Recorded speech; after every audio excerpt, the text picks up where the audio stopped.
14 واول حاله في المباراه. اولا مفيش تسلل في نص الملعب، خلاص يجي من المساعد الاول. هنشوف بعد كده في لاعب من فيوتشر دخل خد الكوره وفي سقوط على ارض الملعب. هل السقوط ده فيه اعاقه من لاعب الزمالك، دافع من لاعب الزمالك او عرقله؟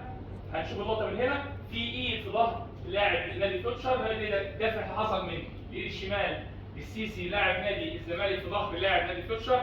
كان لازم حكم الفي ار يستدعي الحكم ويوريه اللقطه ويشوفها. دي ركله جزاء صحيحه في الدقيقه 14 لم تكتسب لنادي فيوتشر. الحكم ما شافهاش في الملعب، صعب في الملعب، لكن حكم الفي ار كان لازم يستشعر ان في حاجه موجوده، كان لازم يستدعي الحكم ويحتسب ركله جزاء صحيحه لفيوتشر في الدقيقه 14. هنشوف الدقيقه 24 اتاحت فرصه ممتازه وفي انفراد من لاعب فيوتشر وبعد كده اصفر عن هدف، ودي احلى قرار ممكن الحكم ياخده. اتاحت فرصه الشده اللي حصل في نص الملعب وهدف صحيح لنادي فيوتشر تم احتسابه، وكان دي يعني اتاحت فرصه ممتازه من حكم المباراه. هنشوف بعد كده اللقطه اللي بعد كده في الدقيقه 48 هل في ركله جزاء نادي الزمالك. اللقطه دي جت مره واحده بس، هنجيبها مع بعض. دي الهدف اللي احراز فيوتشر. هتشوف اللقطه اللي فاتت دي، هل في ركله جزاء نادي الزمالك؟ لانها جت اللقطه دي جت مره واحده بس. لاعب فيوتشر وصل تماما للكوره وبالتالي استمر اللعب. كان قرار صحيح من حكم المباراه ومراجعه صحيحه من حكم الفار.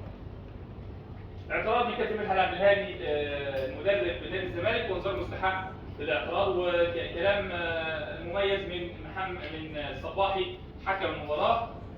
اللقطه دي بقى هنقف معاها شويه. المخطئ هنا الصباحي راح يدي انذار للاعب فيوتشر عشان بيضيعوا الوقت، لكن المخطئ هنا هو لاعب الزمالك اللي ما احترمش مسافه ال 10 متر اللي هي 9 متر 15 10 يارده. لاعب فيوتشر بيطالبوا حقهم، بيقول لك انا عايز المسافه. هو طبعا فيوتشر يعني متقدم بهدفين مقابل هدف، وهو في وجهه نظر الحكم ان هو بيعمل اضاعه الوقت، لكن هو بيتكلم في حقه ان انا لاعب الزمالك يقف على مسافه 9 15 متر، ده حقه القانوني.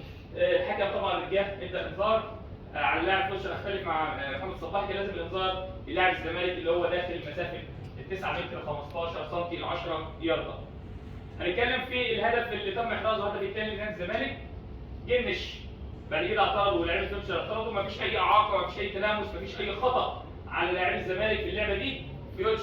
جنش هو اللي اخطا في تأثير الكوره وبالتالي الاعتراض ده كان غير مقبول ومفيش سبب للاعتراض. هدف الزمالك الثاني كان هدف صحيح، مفيش اي تلامس، مفيش اي تلاحم، مفيش اي خطا من لاعبي الزمالك وهدف صحيح تم احتسابه، واعتراض غير مبرر للاعبي فيوتشر في اللقطه دي.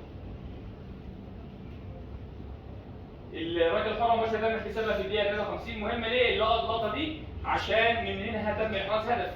الراجل الحرة موجودة والفاول موجود، الإعاقة موجودة، لاعب فيوتشر ما وصلش للكورة، وصل لرجل لاعب الزمالك، وده تم إحراز الهدف الزمالك منه، وبالتالي بيتكلم إن الخطأ كان صحيح. اعتراض غير مقبول من مدربين أو مسؤولي فيوتشر، وإنذارات مستحقة من محمد الصباحي.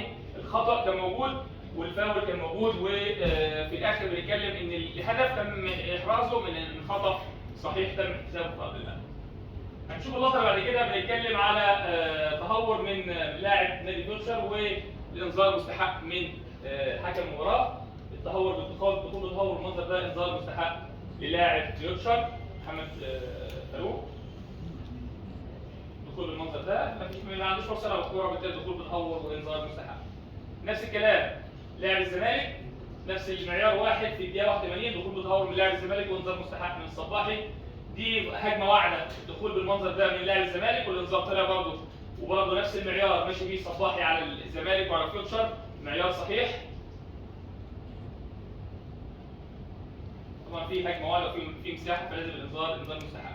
اللقطه دي طلع كارت احمر للاعب نادي فيوتشر، ما شفناش اللي حصل، لكن في لاعب الزمالك مضروب على الارض، وغالبا هو اللي لاعب الفيوتشر اللي خرج ده هو اللي ضربه، لكن مفيش لقطه ظهرت لنا الضرب او اللقطه دي، لكن في الاخر بنتكلم ان قرار صحيح تم اتخاذه بطرد لاعب فيوتشر لضرب لاعب الزمالك بدون كره. الراجل خارج يعني واضح اللي حصل، بس اللقطه مش معانا، اللقطه اللي هي ضرب فيها لاعب الزمالك. بنتكلم عن المباراه مجملا. صباحي والفقع عملوا مباراه تحكيميه جيده، ولكن عندنا لقطه في الدقيقه 14 ركله جزاء صحيحه لم تحتسب لفيوتشر، وكان لازم على حكم الفار يتدخل ويستدعي حكم المباراه لاحتساب ركله جزاء صحيحه لفيوتشر. دي كل حاجه عندنا النهارده في التحكيم. شكرا لكم، سلام عليكم.